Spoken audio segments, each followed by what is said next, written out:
Coucou ma licorne, aujourd'hui on va faire un exercice qu'on n'a pas du tout l'habitude de faire sur cette chaîne, mais c'est pas grave, on va s'y coller. On va parler du cas Sarah Frézou, la star de télé-réalité. Allez, c'est parti.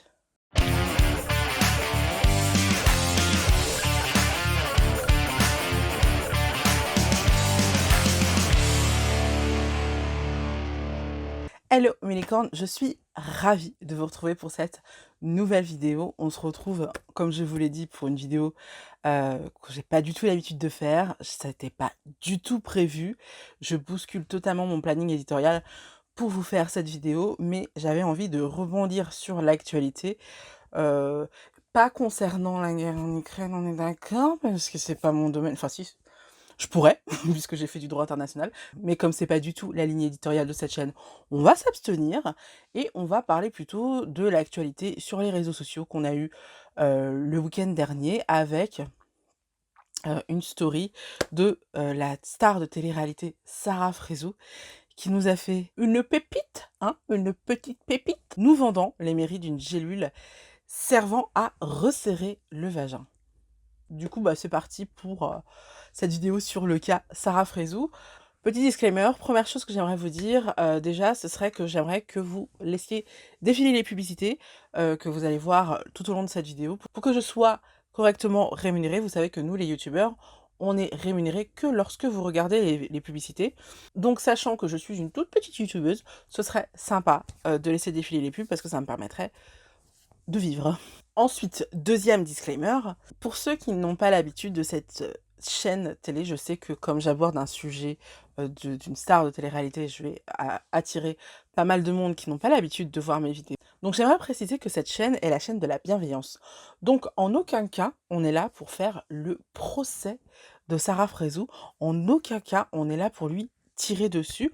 On est juste là pour parler de ses propos, pour les décortiquer et aussi pour parler de son parcours et chercher à vous faire comprendre certaines choses. Par conséquent, je tiens à vous dire très clairement que dans cette vidéo ne seront pas acceptés tous les propos diffamants, les propos désagréables, les propos insultants, que ce soit envers moi ou envers Sarah. On va être le plus bienveillant possible, même si on a le droit de critiquer. On n'est pas là pour casser les gens, on n'est pas là pour remettre certaines personnes à leur place. Voilà, c'est pas du tout le délire de la chaîne. Donc je tenais à faire ce petit disclaimer avant de commencer la vidéo parce que je ne veux pas voir de haters, tout très clairement. De toute manière, vous serez modéré, et même pas par moi, donc je ne verrai même pas ce que vous avez à dire. J'ai mis en place une modération de la part de quelqu'un d'autre, comme ça je ne regarde même pas les messages haineux. Je regarderai les autres, parce que voilà, elle me laissera voir les autres, mais je regarderai pas les messages haineux, ils seront directement effacés. Donc, ceci étant dit, on peut passer à la vidéo. Donc pour vous replacer dans le contexte, en fait, il s'agit de Sarah Frézou, qui est une star de la télé-réalité plus size, enfin qui était plus size avant mais qui ne l'est plus, on en reparlera plus tard, qui, comme à son habitude, a fait des placements de produits ce week-end, sauf que ces placements de produits étaient clairement douteux, enfin c'est même pas des placements de produits, hein, c'est clairement des collabs, avec code de réduction et compagnie, donc c'est-à-dire qu'en fait elle vend un produit, elle vous parle d'un produit, elle vous dit comment ça a fonctionné pour elle ou pour ses amis, soi-disant, et elle vous donne un code promotionnel pour vous inciter à acheter le produit et elle est grassement payée pour ça. Faut savoir que Sarah Frézou, sur ses réseaux sociaux, c'est des millions d'abonnés. Donc voilà, elle est grassement payée, mais en même temps, elle le mérite. Donc ce que je vous propose de faire dans cette vidéo, c'est que dans un premier temps, on va répondre directement à ses propos. Très clairement, je suis désolée, hein, j'ai cherché les images de cette vidéo, les images originales, mais elle a retiré cette vidéo de ses réseaux sociaux. Et donc, je ne peux pas accéder à ce qu'elle a dit à la base. Par contre, je vais vous mettre en lien dans la description une vidéo de réaction d'un humoriste qui s'appelle Tristan, je sais plus quoi. Pardon. Donc voilà, je vous mets le lien de son reel, je crois que c'est un reel qu'il a fait sur Instagram dans la description, pour vous permettre de voir un peu ce qu'a dit Sarah Frézou à la base. Moi, je vais pas diffuser ces extraits tout simplement parce que si elle l'a retiré, c'est qu'elle veut pas que ce soit diffusé. Et à partir du moment où elle veut pas que ce soit diffusé, je suis susceptible d'être poursuivie si je vous montre les images. Donc je vais me contenter de mettre le lien de la vidéo de Tristan dans la barre de description. Donc dans un premier temps, comme je vous disais, on va réagir à ses propos et dans un deuxième temps, on va, parler de Sarah Frézou, de sa personnalité, de son parcours et on va discuter ensemble de pourquoi je pense qu'elle en est arrivée à faire des vidéos de ce style. Donc, commençons avec les propos dont elle a, été l'auteur ce week-end, qui vendait en fait les mérites d'une gélule qui resserrait le vagin. Et son discours, en fait, c'était que, elle avait beaucoup d'amis qui avaient été, quittés ou trompés par leurs compagnons parce qu'elles avaient, le vagin un peu dilaté après la naissance d'enfants et donc, elle proposait à ses abonnés, des gélules qui resserrent le vagin. Je vais commencer par parler de la forme, c'est-à-dire de l'argument du mari. Ensuite, je vais parler du fond, c'est-à-dire les propos qu'elle a sur la gélule qui resserrerait le vagin. J'ai un gros problème avec son argumentation et d'ailleurs je pense que je ne suis pas la seule parce qu'elle s'est fait laminer sur les réseaux sociaux parce que c'est vrai que ses propos sont très, très, très choquants. Tout simplement parce qu'un sexe féminin sert à uriner, avoir des rapports sexuels et f mettre au monde des enfants. Voilà, c'est les 3 fonctions, du sexe féminin. Il ne sert absolument pas, en fait, à garder ou pas quelqu'un, en fait. Et très clairement, hein, si votre mari vous quitte parce que après 9 mois de gestation, vous avez mis au monde un enfant qui est sorti comme un building entre vos 2 jambes, d'accord? Vous l'avez allaité ou que vous avez, en tout cas, nourri cet enfant et que vous avez enduré les nuits blanches pour subvenir à ses besoins, hein, tout simplement.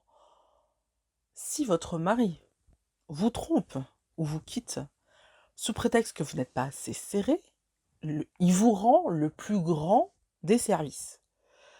Clairement, quelqu'un qui vous quitte pour ces raisons-là, c'est quelqu'un qui vous aime pas vraiment. Quelqu'un qui vous trompe pour ces raisons-là, c'est quelqu'un qui vous aime pas vraiment.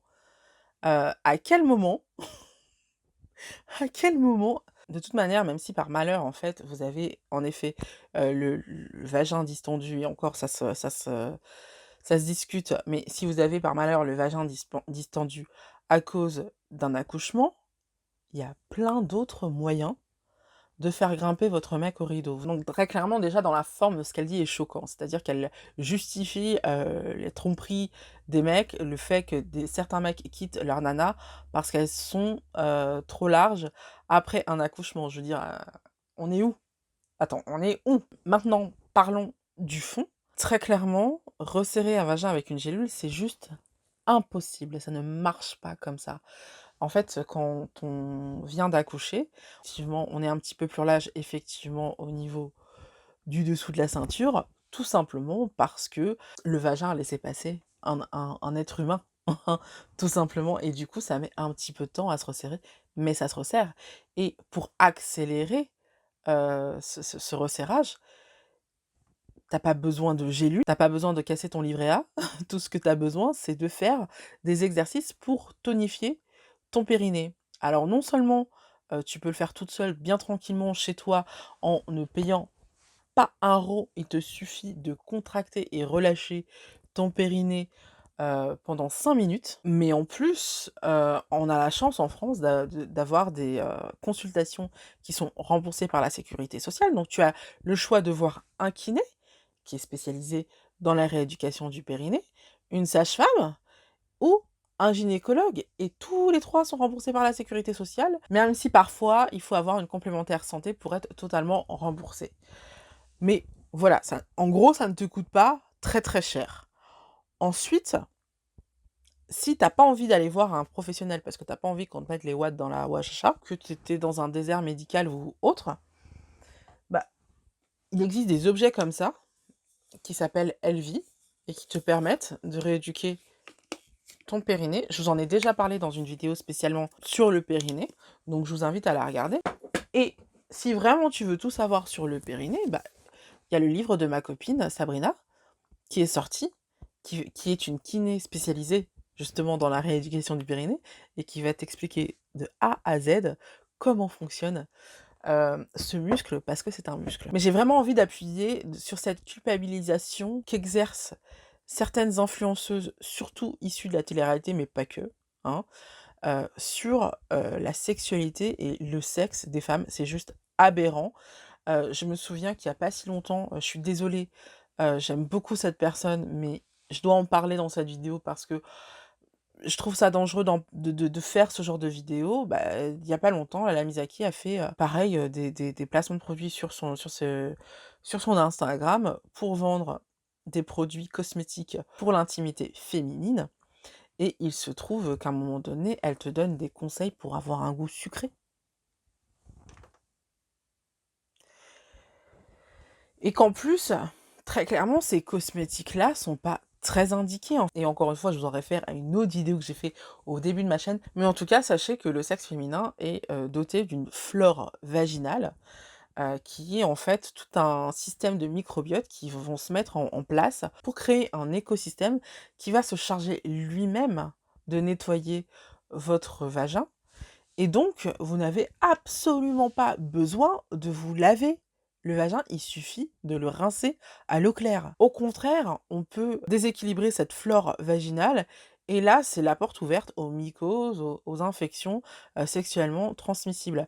Donc je vous déconseille fortement d'utiliser ce genre de produit. On a eu également une autre, star de la télé-réalité qui s'appelle Maëva, je ne sais plus quoi, j'ai un problème avec les noms, et qui à 23 ans avait effectué un lifting vaginal et elle s'est exprimée, sur ses réseaux sociaux pour le proposer justement à ses abonnés en disant: «Ah maintenant, j'ai un vagin d'une fille de 12 ans».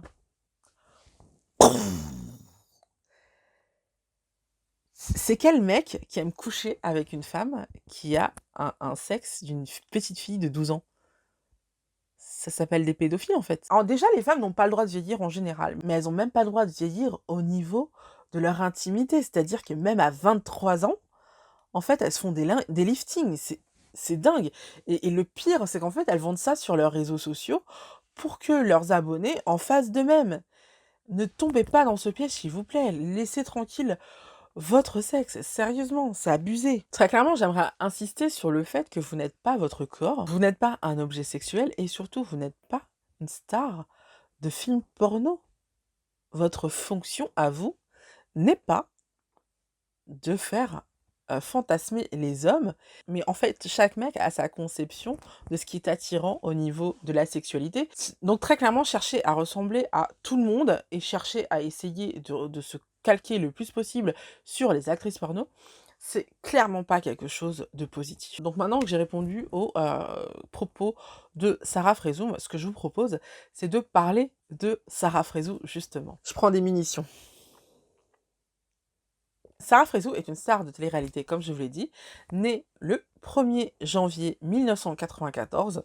C'est intéressant qu'elle soit née un premier jour de l'année. Elle est apparue la première fois sur nos télés dans Les Princes de l'amour, saison 2 et 3. Elle est arrivée comme ça, comme une bombe, avec une robe à tomber par terre échancrée, rose fluo et jaune fluo, le côté rasé.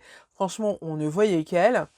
Et en fait, l'idée, c'était que, bah, elle arrive à séduire malgré son surpoids parce que effectivement, à cette époque-là, elle était assez ronde. Et du coup, c'est pas anodin qu'elle soit apparue dans, Les Princes de l'amour parce que c'est vrai que Sarah Frézou, depuis qu'on la connaît, en fait, on se rend compte, qu'elle est impliquée dans des relations toujours, souvent, assez toxique en fait. Et alors qu'elle clamait en fait sa fierté d'être ronde et qu'elle se disait mannequin grande taille et qu'elle cherchait vraiment à percer en tant que personnalité plus size parce que c'était vraiment en plein dans la vague curvy où on avait des femmes rondes partout et où c'était limite à la mode en fait d'être ronde. Enfin peut-être pas à la mode mais en tout cas il y avait cette vague de mode grande taille qui avait déferlé en France et partout dans le monde en fait. Et Sarah Frézou se réclamait de ce mouvement, donc d'ailleurs j'ai pu l'apercevoir à des événements où on était toutes les 2 invitées, elle en tant qu'elle-même et moi en tant que rédactrice en chef de Curvista. Vous savez que j'ai eu un magazine et donc j'étais souvent invitée à ce genre d'événement et on s'est croisés plusieurs fois. Je ne pense pas qu'elle sache qui je suis, mais en tout cas moi je la voyais bien et je pouvais me rendre compte, hein, que c'était quelqu'un de tout à fait sympathique. Pour être tout à fait honnête, c'est pas quelqu'un que je connais bien. Dans le sens où moi la télé-réalité c'est pas mon délire, mais je la connaissais de nom et on se voyait, on se croisait et j'ai essayé de la suivre de temps en temps, mais à chaque fois, en fait, finalement, elle a un comportement qui me met vraiment mal à l'aise et on en parlera plus tard. Mais j'avoue que son comportement me met souvent mal à l'aise et du coup, je l'unfollow à chaque fois. Voilà. Donc j'ai arrêté d'essayer de la follower parce que voilà, il y a vraiment des valeurs qui fonctionnent pas entre elle et moi. Et donc je vous disais, alors qu'elle se revendiquait justement de la vague curvy, en 2016, elle a fait une première liposuction pour affiner sa taille et depuis, c'est la déferlante des liposuctions. Elle en fait en vois-tu, en voilà et là, dernièrement, elle a fait une liposuction du cou et très clairement, la chirurgie est clairement passée par là et elle a plus du tout, mais alors plus du tout la même tête qu'avant. Elle ressemble plus du tout à ce qu'elle ressemblait au début qu'elle a commencé, son parcours, en fait et c'est très, très, très dommage parce que, très clairement, j'ai énormément de potes, énormément, j'ai pas assez de doigts sur mes mains pour les compter, de potes qui flashaient totalement sur elle et qui auraient rêvé de sortir avec elle et comme je vous le disais précédemment, elle collectionne les relations toxiques, ce qui m'indique à moi qu'en fait, elle est tellement pas consciente, de sa beauté, de son charisme, de sa fraîcheur, qu'elle sort avec des mecs qui ne la respectent pas. Parce que très clairement, ce que j'ai pu voir dans La Maison des Cœurs Brisés, par exemple, cette saison, la saison dernière là, très clairement, tu ne peux pas te rendre compte, qu'elle souffre énormément, énormément d'un manque de confiance en elle, mais évident quoi. De son propre aveu, elle est extrêmement jalouse, mais quand je dis extrêmement jalouse, c'est genre, elle ne supporte pas que son mec parle à une autre meuf. C'est même pas, qu'elle le touche ou que non! Je le simple fait qu'une autre femme parle à son mec, la fait péter un câble. Elle avoue également qu'elle a énormément besoin d'attention et on le voit très clairement avec son personnage de Sarah Frézou, qui est extrêmement excentrique, qui s'habille de manière très voyante et qui crée perpétuellement des dramas. Et enfin, on le voit énormément avec sa chirurgie esthétique, qui fait que même si avant, elle a toujours dit qu'elle se trouvait «fraîche» entre guillemets, bah, en fait, aujourd'hui, elle ne ressemble plus du tout à la personne qu'elle était avant. Elle a totalement changé de visage. Je crois qu'il y a que les cheveux, en fait, qui restent les mêmes. Moi, on me dirait pas: «C'est Sarah Frézou», je ne la reconnaîtrais pas. Mais clairement, je ne la reconnaîtrais pas parce qu'elle n'a pas seulement fait des liposuctions, elle a refait sa bouche, heu, je crois qu'il y a des pommettes aussi qui se sont ajoutées au truc. Enfin voilà, elle a plus du tout la même tête. Donc très clairement, tous ces comportements que j'ai pu voir et que je peux remarquer sur les réseaux sociaux, que je peux remarquer chez elle, m'indiquent très clairement que, en fait, même si elle affiche une grande confiance en elle, un grand charisme, en réalité, au fond d'elle, il y a un grand manque de confiance en soi, un grand manque d'estime de soi qui fait qu'elle va, se tourner vers des mecs toxiques. J'ai entendu une interview, en fait, où elle disait que pour elle, l'amour, c'est l'habitude de l'autre et qu'en fait, l'amour, le vrai amour, ça n'existe pas. Mais je pense vraiment qu'elle ne connaît pas le vrai amour parce qu'elle ne s'aime pas elle-même. Donc elle n'est pas apte, en fait, à se rendre compte quand quelqu'un est vraiment amoureux d'elle, quand quelqu'un la respecte vraiment et quand clairement il y a vraiment de l'amour. Elle ne sait pas ce que c'est. Ça ne me surprend pas du tout de l'entendre parler et de l'entendre dire que bah elle connaît vachement de nanas qui se sont fait larguer ou qui ont été trompées par leur mec parce qu'elles avaient le vagin trop large. À quel moment, quand tu es amoureux de quelqu'un, à quel moment tu te soucies de la largeur de son vagin? Enfin, je veux dire, il y a tellement d'autres manières de donner du plaisir à quelqu'un et de toute manière, le sexe n'est qu'une partie de la relation, c'est pas tout, quoi. Bref, les arguments qu'elle donne sont totalement symptomatiques du manque de confiance et d'estime qu'elle a en elle, en fait. Elle trouve normal qu'un mec fasse ça. C'est aberrant. C'est vraiment aberrant et elle sort avec des mecs qui la traitent pas bien, très clairement. Je l'ai toujours vue galérer en amour.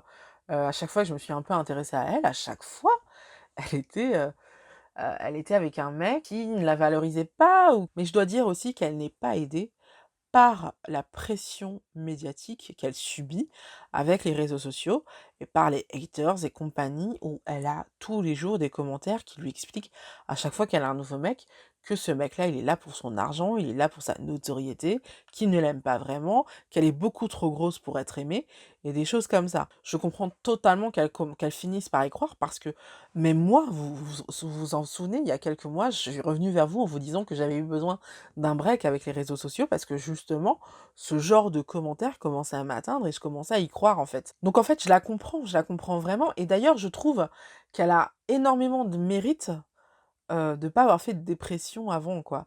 Là, elle a juste fait de la chirurgie esthétique et des trucs comme ça, tu vois?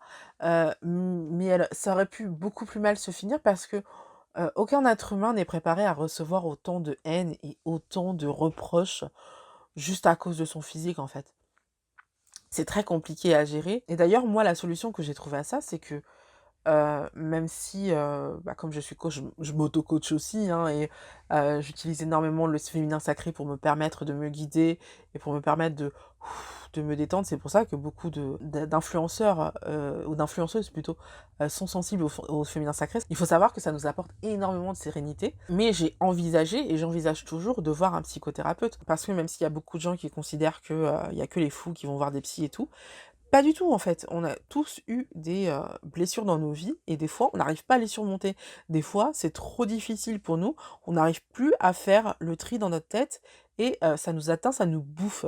Et en fait, justement, un psy va nous aider en fait à faire le tri et franchement, si Sarah Frézou regardait cette vidéo, moi j'aimerais lui dire que il faut qu'elle passe la porte d'un psy. D'ailleurs, Lucie lui avait dit, dans la saison dernière de la maison des cœurs brisés, pardon, qu'elle a besoin de voir quelqu'un et elle le disait par rapport à un médiateur de couple, mais elle-même, elle a besoin de voir quelqu'un pour mettre de l'ordre un peu dans ses idées et pour, lui rendre la confiance en elle qu'elle avait avant de commencer la télé-réalité. Parce qu'effectivement, son attitude, en fait, est totalement malsaine et toxique envers elle-même et elle est vraiment je la sens vraiment dans une attitude d'auto-sabotage, en fait. Pour moi, Sarah Frézou a eu un tel effet, quand elle est arrivée dans la télé-réalité, qu'elle aurait dû se retirer après ces 2 premières saisons, qu'elle aurait dû se retirer, continuer en tant que mannequin grande taille. Même si elle gagnait moins d'argent, il aurait fallu qu'elle continue comme ça, qu'elle devienne ambassadrice, vraiment, de la mode grande taille mais vraiment à grande ampleur. Un peu comme ce qu'a fait Nabila, hein, très clairement. Pour moi, l'arrivée de Sarah Frézou dans la télé-réalité aurait pu être aussi fracassante, si elle avait eu l'intelligence de Nabila, mais peut-être que Nabila était aussi très, très bien conseillée, en fait. Elle aurait dû, profiter, en fait, de la notoriété qu'elle a pour continuer à faire, des choses d'un point de vue mode, voilà, d'un point de vue, média et tout, mais se retirer de la télé-réalité pour lui permettre d'avoir une vraie assise, une vraie aura nationale. Même si elle est très, très, suivie et même si elle est très, très connue, elle est quand même énormément dépendante de télé-réalité. Si demain on lui propose plus de télé-réalité, et ben, elle a plus de visibilité et c'est dommage. Il y avait quelque chose à faire avec elle. Si elle avait conscience de qui elle était et si elle avait conscience de l'impact médiatique qu'elle a eu, elle n'aurait pas fait ces erreurs-là, en fait et comme elle a pas cette vision d'elle-même, en fait, et bah, elle passe à côté. Même si j'ai beaucoup, de sympathie pour cette femme-là, c'est la raison pour laquelle je ne la suis pas. Elle n'a pas cette véritable confiance en elle qui fait que je pourrais l'admirer et avoir envie de m'inspirer d'elle. Non, je suis plus loin qu'elle et donc ça m'intéresse pas trop, trop de la suivre. Mais c'est quelqu'un pour qui j'ai énormément de sympathie et d'affection, même si elle me met mal à l'aise par rapport à son attitude. Par exemple, ce besoin en fait d'être dans les dramas, ces besoins de foutre le nez dans le caca et de, mettre les gens devant leurs contradictions. C'est clairement une attitude déjà d'auto-sabotage et c'est l'attitude de quelqu'un qui n'accepte pas les limites des gens et c'est extrêmement toxique, en fait. Certaines personnes, en fait, ont besoin d'un certain temps pour prendre conscience de leur comportement, de leurs failles, de plein de choses et tout étaler comme ça devant tout le monde, c'est extrêmement, extrêmement toxique comme comportement et je pense qu'elle a ce même comportement avec elle-même, en fait. Donc voilà, des fois, il y a des choses qu'on comprend pas sur soi et c'est OK de prendre le temps de comprendre en fait et de pas tout exposer et de pas être dans le jugement permanent en fait.